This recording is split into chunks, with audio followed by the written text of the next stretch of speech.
Conspiracy theory کہہ لیں، rumour کہہ لیں یا سچائی، کہا جا رہا ہے کہ سعودی عربیہ میں ایک مرتبہ پھر آئیڈل ورشپ یعنی بتوں کی پوجا سٹارٹ ہو گئی ہے۔ بالکل آپ نے صحیح سنا ہے، اور اس حوالے سے کیونکہ جو احادیث مبارکہ ہے اس میں واضح طور پہ جو قرب قیامت کی نشانیاں ہیں، اس میں ایک نشانی یہ بھی ہے کہ سعودیہ میں دوبارہ ان تمام بتوں کو جو توڑے گئے تھے رسول کریم صلی اللہ علیہ وسلم کے زمانے میں، ان کو دوبارہ پوجا جائے گا، دوبارہ بنایا جائے گا، اور دوبارہ ان کی پوجا شروع ہوگی۔ اور جب یہ کام سعودیہ میں شروع ہو جائے گا تو اس کا مطلب ہے کہ آپ اپنے لیے قیامت کو خود قریب لانے کی تیاریاں کمپلیٹ کر رہے ہیں۔ المیہ یہ ہے ہمارا کہ ابھی جو ایک سعودی گورنمنٹ ہے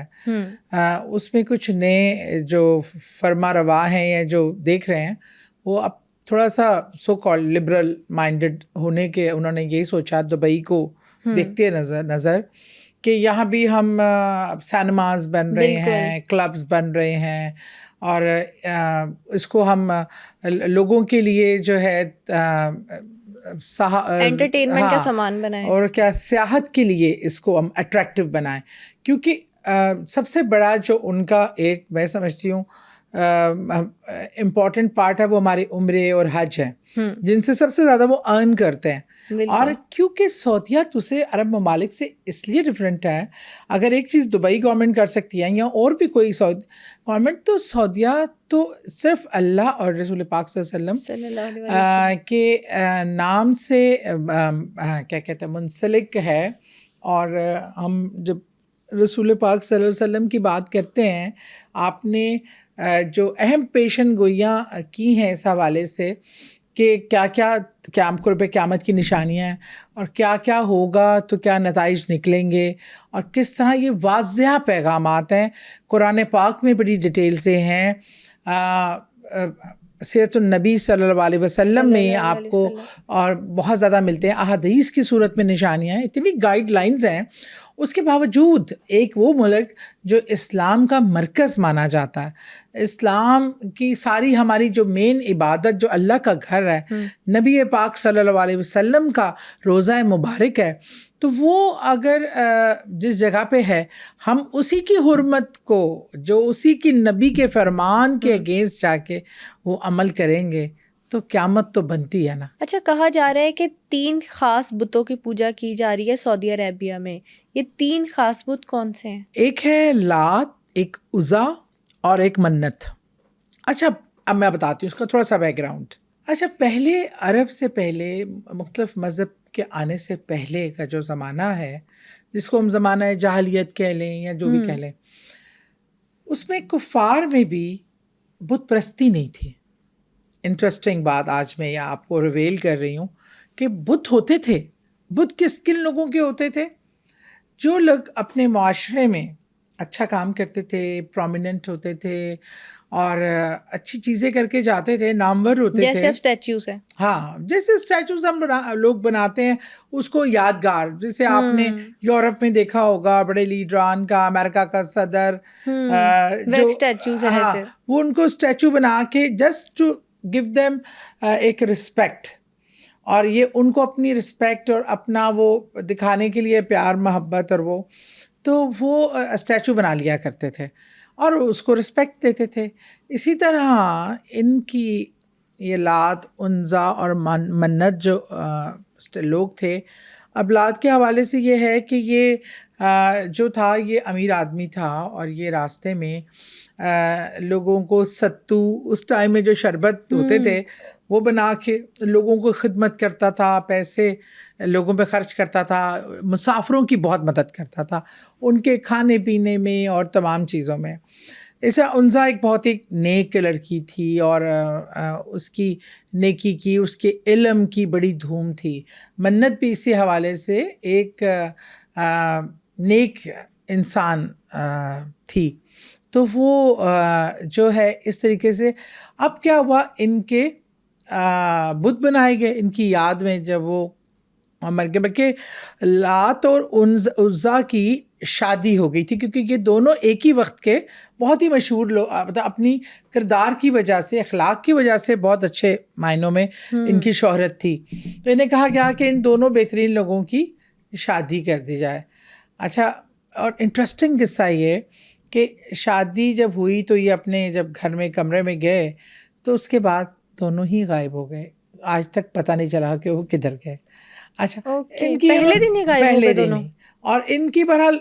مورتی بنائی گئی کہ بھی ایک ان کی عزت و احترام کے لیے، پوجا کے لیے نہیں. عمرو بن عامر وہ واحد پہلا شخص تھا جس نے بت پرستی کی طرف انسانوں کو راغب کیا. اب اس نے کہا اسی طرح ایک وہ جو تھا، انہوں نے کہا جی وہ کہاں گیا لات کے حوالے سے یا اس کے، انہوں نے کہا وہ تو میں نے دیکھا کہ وہ ان پتھروں میں ہی چلے گئے ہیں، مطلب ان کی روح بھی پتھروں میں چلی گئی ہے. تو اب ہمیں تو اگر ان کو عقیدت دینی ہے تو ہمیں ان کو پوجا، ان کو مطلب ان کی پرستش کرنی چاہیے. اور اس چیز سے یہ بت پرستی کی روایت عمرو بن عامر جو تھا، اس نے بت پرستی کی روایات شروع کی تھی اس زمانے سے. پھر وہ لوگوں کو پھر کبھی کسی کو اوتار کنسیڈر کر کے اس کا بت بنا کے اس کی پوجا کی جاتی، اور اس طرح کر کے یہ معاملہ شروع ہوا. جب میرے پیارے رسول کریم صلی اللہ علیہ وسلم کا دور شروع ہوا اور آپ نے بت پرستی کو منع فرمایا اور بتوں کو توڑنے کا حکم دیا، تو آپ کو پتہ ہے خانہ کعبہ میں بھی کتنے بت رکھے ہوئے تھے جو حضرت علی کرم اللہ وجہہ نے اپنی تلوار مبارک سے، جنہیں سومناتھ کا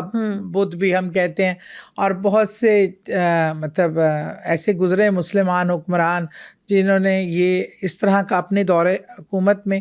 بتوں کو توڑا اور اس پرستش کو رسول کریم صلی اللہ علیہ وسلم کے اور اسلام کے منافی قرار دے کے، کیونکہ ہم یہ شرک کے زمرے میں آتا ہے. بالکل ایسے، کیونکہ عبادت کے لائق صرف اللہ تعالیٰ کی ذات ہے. ہم دوسرے لوگوں کے مذہب کا احترام کرتے ہیں، لیکن کسی کو اوتار بنا کے، کسی تمام چیزوں کو منظر رکھ کر بت پرستی کو منع کیا گیا. تو چونکہ سعودیہ میں پھر تمام بتوں کو توڑ دیا گیا اور اس کی جگہ اللہ تعالیٰ کا رائج کیا ہوا طریقہ کار جو عبادت کا ہے، نماز کا ہے، حج کا ہے، عمرے کا ہے، وہ اڈاپٹ کیا گیا. اور اس کے بعد سے پھر دوبارہ کبھی سعودیہ میں کوئی بت پرستی کا کانسیپٹ ہی نہیں تھا. لیکن میرا پیارا نبی رسول کریم صلی اللہ علیہ وسلم، ان کے فرمان تھا کہ قرب قیامت، ہم قیامت کو کیسے اپنے پاس بلائیں گے، کیسے ہم خود ہی سبب بنائیں گے. دیکھیں، قیامت کا آنا نہ آنا انسانوں پہ منحصر ہے، وہ اللہ کے حکم سے آنی ہے. لیکن اللہ نے واضح طور پہ قرآن میں، رسول کریم نے اپنے حیات مبارکہ میں یہ بتا دیا کہ یہ عمل ہم کریں گے، برائی کو اس طرح پھیلنے دیں گے، اللہ کے مخالف جا کے اللہ کے اصولوں سے بغاوت کریں گے، تو پھر ہم خود کو، اللہ تعالیٰ مالک ہے، خالق ہے، اس کا غیظ و غضب کے فارغ کرو. پہلے پوری جو نبیوں کی امتیں کیا تباہ و برباد و غرق نہیں ہوئی؟ کیونکہ اللہ اگر رحمان ہے، رحیم ہے، تو قہار بھی ہے. اور وہ اس کی، آپ اس صفت کو نہ بھولیں کہ جب ان کو غیظ و غضب آپ کی، دیکھیں آپ چھوٹی سی مثال میں آپ کو دیتی ہوں. آپ کا بچہ ہے، آپ نے اس کو پیدا کیا، پرورش کیا. اب آپ کا بچہ ہی، جو اپنے ماں باپ بچوں سے کتنا پیار کرتے ہیں، لیکن بچہ بدتمیز ہو جائے، ناخلف ہو جائے، تمام وہ کام کرے جو آپ منع کرتے ہیں، پھر آپ کو اپنا ہی بچہ برا لگنے لگتا ہے. آپ اس کو مارتے بھی ہیں، آپ اس کو سزائیں دیتے ہیں کہ یار یہ تو میرا بات ہی نہیں مان رہا. اسی طرح کوئی باس ہے، اس کے امپلائیز ہیں، وہ اسی کے اگینسٹ جا کے کام کریں، اس کو نکال کے باہر کریں گے، فارغ کر دے گا. تو آپ اپنے گھریلو ملازم کو اسپیئر نہیں کرتے، تو کہاں وہ مالک اور خالق جو کائنات کا مالک ہے، جس نے بنایا اور تم لوگوں کو دنیا کی ہر نعمت دی، بے شک تم اس کو مانتے ہو یا نہیں مانتے. لیکن اب اگر آپ خلا ورزی جو مانتے ہیں، جب آپ نے، اللہ نے اپنا پیغام کمپلیٹ کر دیا قرآن کی صورت میں اور آخری نبی کی صورت میں، تو اس کے بعد تو پھر آرگومنٹس بنتا ہی نہیں ہے نا، کسی کی یہ آگے سے حجت دینا بنتا ہی نہیں ہے. تو بہرحال بت پرستی کو کہا گیا، اور یہ وہ علامت ہے جو سب سے بڑی علامت ہے کہ اللہ کا گھر، اللہ کا وہ شہر جس پہ سے اپنا گھر بنانا پسند فرمایا، وہاں وہ ہستی رسول کریم صلی اللہ علیہ وسلم جو وجہ کائنات ہیں، ان کا روزہ مبارک ہے وہ ان کے، اور وہاں پہ بت پرستی شروع ہو۔ افسوس یہ ہے کہ یہ مندر اور انہی ناموں سے ان بتوں کو دوبارہ بنایا جا رہا ہے، اور یہ ہم ماڈرنزم کے کہہ لیں، ہم اسپیس کے نام پہ کہہ لیں، آزادی کے نام پہ کر لیں، پوری دنیا میں ہو سکتا ہے، سعودیہ میں نہیں ہونا چاہیے تھا۔